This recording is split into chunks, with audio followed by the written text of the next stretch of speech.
Hi there, and welcome to the Bizscaping Business Blog. Just wanted to introduce you to my next blog article that I've just written and put out there in the public arena. And basically, I've called it The Death of Ideas by 2020. It's a concept whereby I believe that, I guess, first of all, ideas and innovation is so important in the current business world. And if we don't harness that, the power of innovation in all of our businesses, well then we're probably going to struggle a little bit. So this article really points to the fact that, from the research that I've conducted and information that's coming forward to me, that there is a risk that creativity, which is obviously the spawn of all ideas, is becoming problematic. It's becoming difficult in a business environment to actually stay creative, and therefore will ideas, innovation, creativity be stifled more and more as time goes on. So that's a little introduction to to the death of ideas by 2020, and really what I'm pointing towards is perhaps we should be starting to think about developing what I'm calling an innovation process of sorts into your business. So anyway, listen on, and I'll try and give you a bit of a framework as to why I think the death of ideas could be a reality by the year 2020. So the death of ideas by 2020. We live in a very busy world, as I mentioned earlier, and the challenge is to keep coming up with new ideas and innovation on a consistent basis. But I've come across some information to me that suggests unless we change some of our habits in the broader community, or change some of our habits in our business lives, that perhaps we're going to see the end of all fresh ideas and creativity in the foreseeable future. We see it all the time where companies are copying each other with their products and services, and any innovation just seems to be incremental changes on an earlier made idea. So to come up with truly fresh ideas is obviously becoming difficult. And we only have to look at Apple in recent times, where they've struggled. They're the super innovator of the world, and everyone talks about them all the time about how innovative they've been.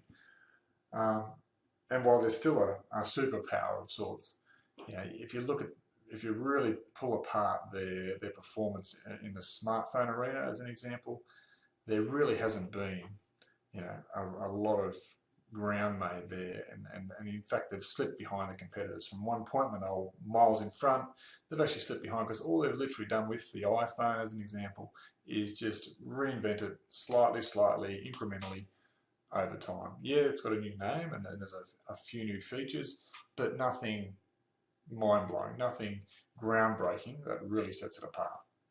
So if they're struggling, how do the rest of us try to become the innovators that we all know we probably should be? And it's pretty clear that the rewards of innovation are worth it. So I don't think it's out of laziness that companies aren't innovating. The facts are that in Australia, 42% of all businesses in Australia are in fact innovating, and that's great news. But I think what we need to be aware of is the fact that if 42%, let's say half, are innovating, and if you're not in that half that are innovating, well then you're losing ground to your competitors daily, and at some point you're going to fall off the back end. So we know the rewards of innovation are great. Half the businesses in Australia are starting to head down this path of innovation, but many find barriers to it. Are the barriers about getting the ideas to the marketplace, or is what I'm suggesting today, is it at that grassroots level? Are we struggling to be fresh thinking, new ideas, new original ideas coming out of our minds? Is that the challenge? And if that is the challenge, why is it so? Well, I've got 3 suggestions as to why it's so. The first one is all around pace. The business world we live in today, it is fast-paced, it is always on, it is impulse-driven. It's instant everything. It is the age of now, and it's just fast-paced. So combine that with changing consumer needs, shortened product lifestyles, the technology component in our current lives is huge as well. So that, along with increased competition, it means we just live in a very, very busy and fast-paced business world. And to actually find time and space to innovate can become difficult. Similar to having a fast-paced business environment, the second area I want to touch on is using the military acronym VUCA. VUCA standing for volatile, uncertain, complex, and ambiguous. Now, it's been used right throughout the 1990s to describe military and defence type environments that soldiers might be entering into. But it's now more commonplace used in the business environment, and it very accurately describes the world we live in, the world we operate our businesses in. And we're all in this together. So while you think you're struggling to keep up, well, so is everybody else. And it's just a crazy business world that we operate in. And again, it's just a drain on our time, and we don't have this space to create. And the third reason is some really solid, evidence that's coming from renowned neuroscientist, Baroness Susan Greenfield.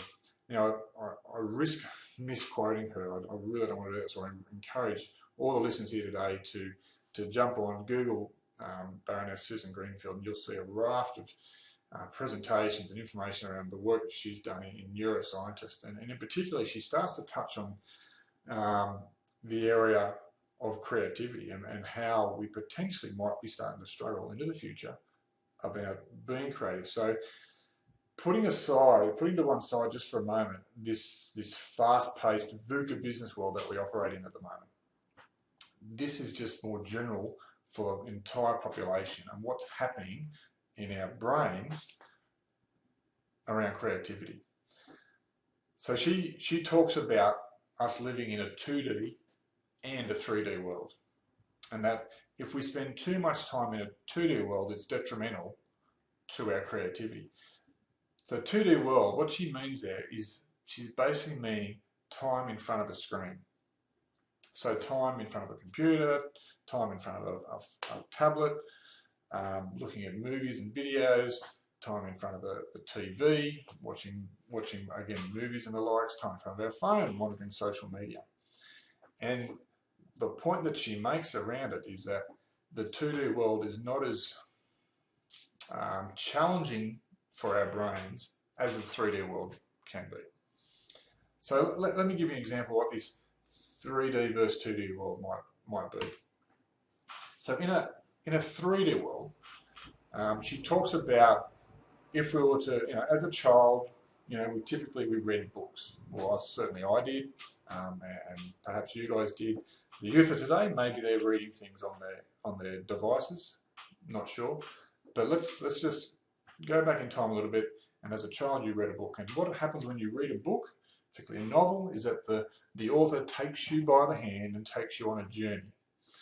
And the key thing that happens is that your imagination has to be engaged. And it is engaged quite successfully. So when you read a book about a princess, by the end of the story, let's assume the book is about a princess, by the end of the story, you actually care about the princess. And through the journey that the author's taken you on, you've developed all these pictures in your mind about what this story is about. From colours to smells to images of what the people look like and the background and the landscapes, everything in it has been created in your mind. Your mind has had to generate that. And that key point she makes is that at the end of the book, you actually care about the princess, whether she lives or dies. Now, if we flip that into a 2D world where a child might be playing a computer game, and the computer game is based on a scenario where you have to save, let's say, a princess, you actually don't care about the princess. You actually care about slaying the dragon. There hasn't been this engagement from your brain to really get into the story. And the reason being is that the 2D world is basically constant stimulation. The graphics, the sounds, and the whole excitement is handed to you on a platter. Your brain doesn't have to get out of first gear or even first or second gear to actually, understand and appreciate what's happening there. So it's very passive, very sit back and be stimulated. And if you look at the 2D world, it's very much like this. If you watch a movie, if you play a game on a computer, if you're watching TV, if you're monitoring social media, your brain is not having to do a whole lot of work. Whereas in the 3D world, a la reading a book, very much the imagination engaged. Let's look into the 3D world of playing a game outside. When as a child, if you're playing a game of cricket, you're very much engaged and you've got to do so much more with your brain as opposed to sitting inside playing a computer game. Move it into a world of playing a board game or putting together a jigsaw puzzle. Again, your brain has to be far more engaged. The 2D world is all about constant stimulation. And you can imagine, a child who plays, 3, 4, 5, 6, 7, 8 hours a day in front of a computer game where it's just this constant stimulation, the brain's not having to work hard. What is that doing to, that child's brain in the long term and their ability to generate thought and ideas down the track? She talks a lot about yuck and wow moments in this constant stimulation. The yuck, as the stimulation's coming towards you, we're simply sitting there as a passive receiver saying, yeah, yuck, I don't like that. Wow, I do like that. Yuck and wow, yuck and wow. And the more time we're spending in front of screens in this 2D world, more yuck and wow moments, less stimulation. More stimulation, but less engagement of the brain. Hopefully that's made sense to you all. So really what it's all pointing towards is that, I believe we have a space problem. From the research of Baroness Susan Greenfield through to the fast-paced VUCA business world that we live in, I believe that there is simply just not enough space and enough 3D environment to actually make sure our brains are engaged. And, therefore my challenge to you is this: will the world simply stop thinking one day? And I'd love to hear your feedback on this. I'm not an expert in this field. This is just some conceptual ideas that I've formed from information that I've been gathering to understand ideas and innovation in business a little bit further. So my suggestion is this: is it time that businesses implemented, if they haven't already, an innovation process into their business? We have plenty of processes for all sorts of things in business. From financial processes to workflow processes, even marketing and sales processes are implemented these days. Once upon a time, the sales realm was parked as the domain of the gifted of the gift guys with the gift of the gab. But now, no, it's quite normal to have a sales process even in business. So the next step for me is, well, why don't we have an innovation process? And so I challenge you all. Should we be putting an innovation process in place? And if so, what would that innovation process look like? I've got some thoughts and ideas around innovation process and how that could be implemented into the business, but I'll save that for another day. And for now, it's just to challenge you on that thought. So look, thanks for listening to my blog article, The Death of Ideas by 2020. Hope you enjoyed it, got a little bit out of it. Don't forget to jump on my website, bizscaping.com.au, that's B-I-Z, scaping, as in landscaping for business, bizscaping.com.au, jump on it, check it out, look at the blog, got a few different pages there with some different offerings that I've got in the marketplace that you might like. One in particular, the Biz Ideas Depot, is all around this idea around developing an innovation process. So you might want to check that out. Jump on the social media channels, LinkedIn, all the different platforms, as I'm sure you're aware. And hey, maybe even just pick up the old phone and give me a call if you want to have a chat about anything. Anyway, hope you enjoyed it. Have a great day.